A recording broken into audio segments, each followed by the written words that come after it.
মাসআলা হলো প্রত্যেকটা মানুষ যারা পৃথিবীতে এসেছি সকলের জন্য জান্নাতের একটা অংশ আল্লাহ নির্ধারণ করে রেখেছেন, সকলের জন্য। নামাজের সংরক্ষণ যদি কোনো মানুষ করে, আমার আল্লাহ বলছেন উলাইকা হুমুল ওয়ারিসুন, তারা ওয়ারিস হয়ে যায়। ওয়ারিস আমরা জানি কাকে বলে। ওয়ারিস পিতার সম্পদে সন্তানের ওয়ারিসান থাকে।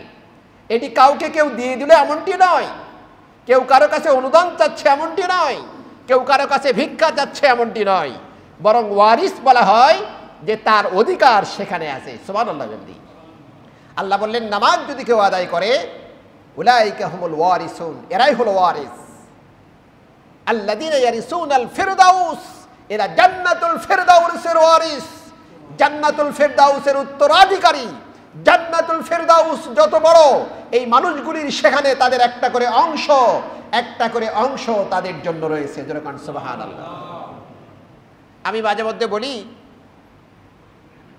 আমার বাবা যদি যে এলাকায় বাংলাদেশের বাস করেন, সেখানে তার বাড়ি ভিটা যদি থাকে, একটা বসত বাড়ি থাকে, আর সেখান থেকে আমি উঠে এসে রাজশাহী আছি, অন্য যে কোনো জায়গায় আছি, আমি 5 ভাই 2 ভাই 1 ভাই যাই হোক, আমার একটা অংশ ওই বাড়িতে আসা না নাই?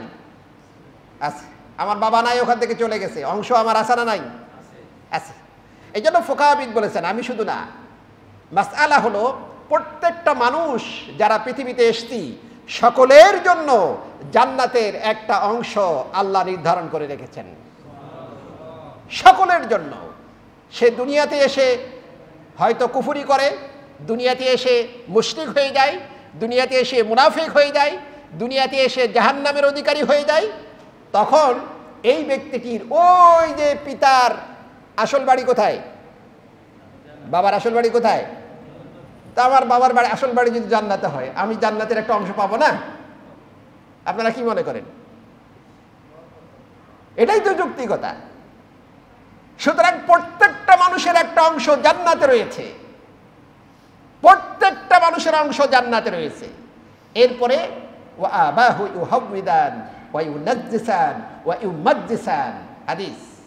তারপরে তার এনভায়রনমেন্ট, তার পরিবার পরিস্থিতি পরিবেশ, তার বাবা তাকে ইহুদি খ্রিস্টান নাসারা বানায় বিভিন্ন ভাবে। সে ডাইভার্ট যখন হয়ে যায়, তখন ওই ওয়ারিসান সূত্রে সে তখন আর পিতার ওয়ারিস থাকে না।